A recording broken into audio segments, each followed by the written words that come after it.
Nu kas negerai su tais apaštalais buvo? Nu šitiek stebuklų matė. Gydo Jėzus, išlaisvina, va, netgi eina vandeniu ir galiausiai vienam mokinių tarė, kad eitų iš paskos, ateitų pas jį.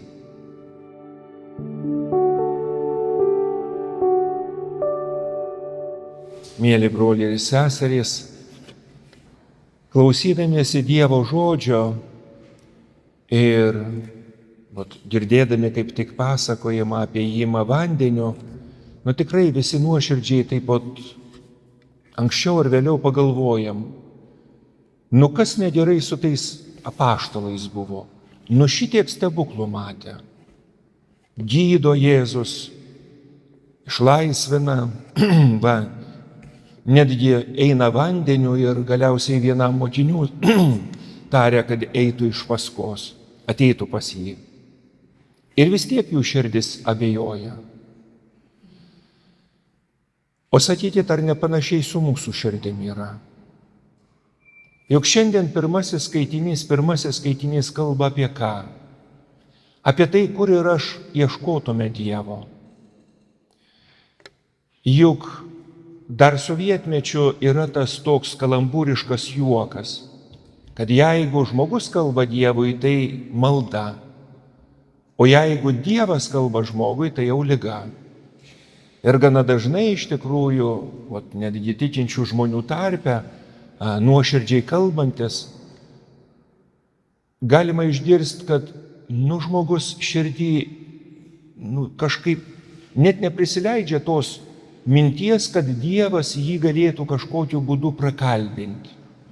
Tikiu, kad Dievas yra, tikiu, kad jo yra 10 įsakymų, kitaip sakant, Dievo tvarka. Stengiuosi gerą daryti, stengiuosi melstis, bet kad Dievas mane prakalbintų, ne. Ir va, mėly broliai ir seserys, va čia ir yra tas didžiulis iššūkis. Juk žiūrėkim, kai matom gamtą, kai matom kaip nuostabiai sukurta, iš tikrųjų, nenori pasakai, kad turėjo būti kažkas, kas visą tai sutvarkė. Kai žiūrim iš tikrųjų į galingą vėtrą, žaibus, kai į audrą ar viesulą, iš tikrųjų galvojam, va kiek žmogus beįsivaizduotų, koks besąs stiprus, kas jis? Storiausius medžius kaip degtukus tiesiog laužanti vėtra. Parodo, kokia tai yra didžiulė galybė. O Dievas pasirenka tylą. Bet žiūrėkit, kiekvieną kartą, kai mes meldžiamės, mes stengiamės sujungti savo gyvenimo patirtį su Dievo žodžiu. Kas iš mūsų šiai dienai mėgstam tylą? Ne tai, kad kažkas neūžtų mūsų ausise, bet tiesiog tylą, kurios ieškotume. Ir mūsų patirtis visų beveik, bet patirtis yra labai panaši. Pirmiausia, kai randam vietą, kur yra tyla, mūsų viduje iš mūsų širdies pradeda kilt kas? Visas tas triukšmas, kuris negalėjo prasimušti tada, kai mes turėjom reikalų. Mintys, nepadaryti darbai, prisiminimai visokie, daugelis dalykų. Ir jie tiesiog kunkuliuoja mūsų paviršiui.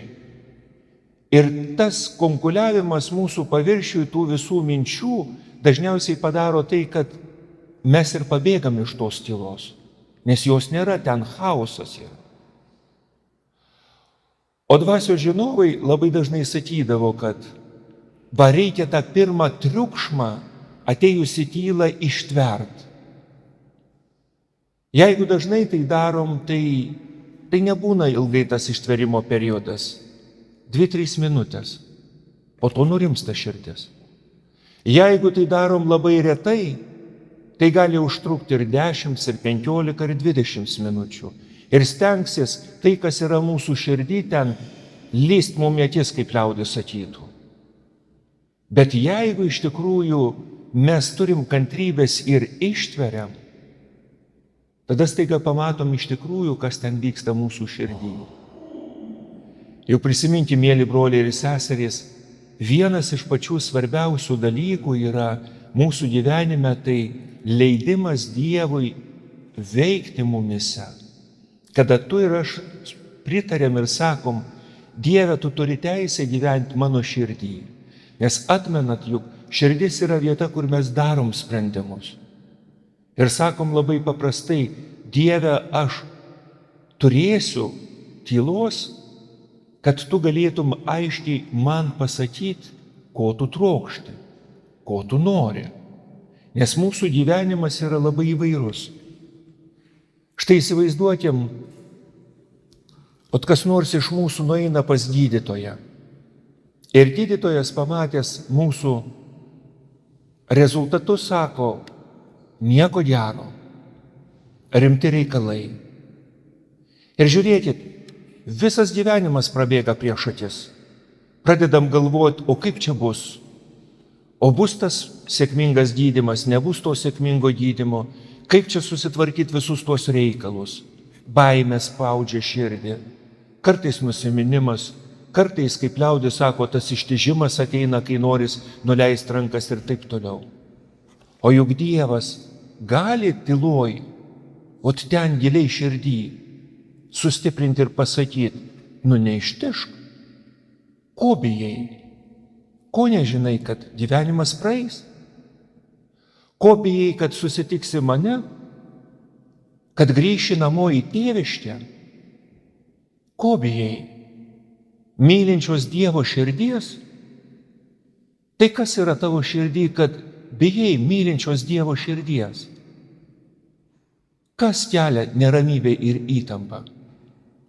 Ir jeigu neturėsim tos tylos, tai taip ir pirmoji vietoje girdėsim tą baimę, rūpestį, kažkokius kitus dalykus. Mėly broliai ir seserys, mums reikalinga ta tyla. Tik reikia tos kantrybės, kad galėtumėm suvokti ir suprasti, kad Dievas pasirenka. Juk ne veltui sakydavo, kad prieš ateinant į šventąsias mišias visi yra kviečiami ateiti 15 minučių anksčiau, kad galėtų pasimelst, kad galėtų nurimti, kad galėtų tiesiog tą tylą pajusti, net jeigu šalia kažkas gieda, kažkas meldžiasi, kad nurimusią širdim su Dievu tikrai galėtumėm pasikalbėti apie pačius svarbiausius dalykus. O kas ten yra mūsų širdį? Kas ten yra? Štai kodėl, mėly broliai ir seserys, tyla be galo svarbi yra tam, kad mes patys susipažintumėm ir žinotumėm, o kasgi ten vyksta. Kiekvienas iš mūsų labai lengvai žinom, kas yra mūsų galvoj, nes čia praeina minčių tūkstančiai kiekvieną dieną. O kas vyksta širdį? Juk kartais yra, buitinė kalba kalbant, negera ant širdies. Ir nežinom, kodėl negera. Ar čia iš tikrųjų yra dėl mūsų kūno sveikatos, ar yra kažkokia intuicija, ar nuojauta, ar tiesiog neturiu laiko įsiklausyti, kas vyksta ten mano širdį. Štai kodėl, mėly broliai ir seserys, šiandien mums primena Dievas, kad Jis renkasi tylą, kaip artumą, kaip buvimą kartu su mumis. Vienas garsus komikas Amerikoje po Antro pasaulinio karo buvo pakviestas kareiviams, kurie grįžo iš karo, parodyti tokį pasirodymą. Tiesiog prajuokinti juos, tuos grįžusius kareivius, dalis, kurie buvo suluošinti. Ir jis labai nenorėjo, nes neturėjo laiko. Galiausiai priprašytas, jis sako, aš turiu tik 10 minučių, galiu išeiti, parodyti vieną tokį pasirodymą, ir turiu tuoj pat pabėgti. Ir galiausiai vis tiek priprašo, jis ateina, išeina iš užkulisių, pasirodo, didžiulės ovacijos, praeina 10 minučių negrįžta, praeina 20 minučių negrįžta, praeina pusvalandis ir po to sugrįžus klausia, Bet juk tu sakei, kad neturi laiko. Ir sako, aš taip galvojau. O tai kodėl, sako, tu pakeitei nuomonę? Sako, pasižiūrėkit į pirmąją eilę. Ir pirmoje eilėje sėdi du kareiviai, kurie netekę rankų. Vienas kairės, kitas dešinės. Ir jie dviese atsisėdę šalia taip energingai ploja, kad tas komikas suvokė ir suprato, kad pačios didžiausios ovacijos, kurias jis yra girdėjęs, nevertos to, ką jis mato. Du lošiai sujungė savo neįgalumą ir labai džiaugiasi šituo. Ir va šitas lošumas gali atrakinti kito žmogaus širdį, kurį jis suvokia ir supranta. Kas gyvenime yra svarbiausia? Sakykit, mėly broliai ir seserys. Juk labai dažnai mūsų gyvenime tokie atrodytų išoriškai nesvarbus dalykai yra tie raktai, per kuriuos Dievas atrakina. Tylagi nieko nekainuoja. Nereikia nieko nupirkti, kad turėti tylą.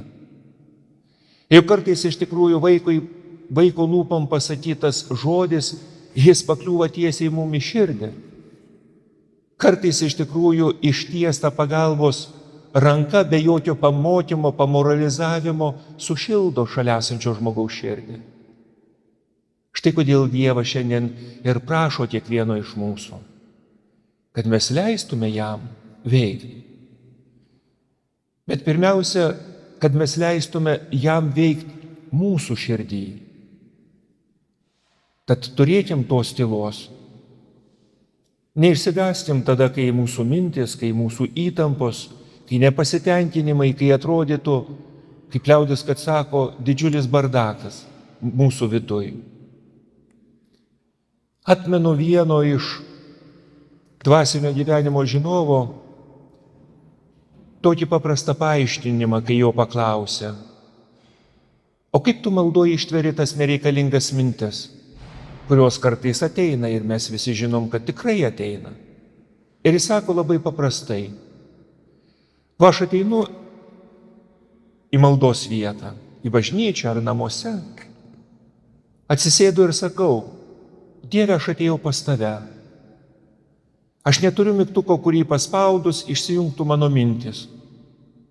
Ir jos labai dažnai mane tiesiog vargina.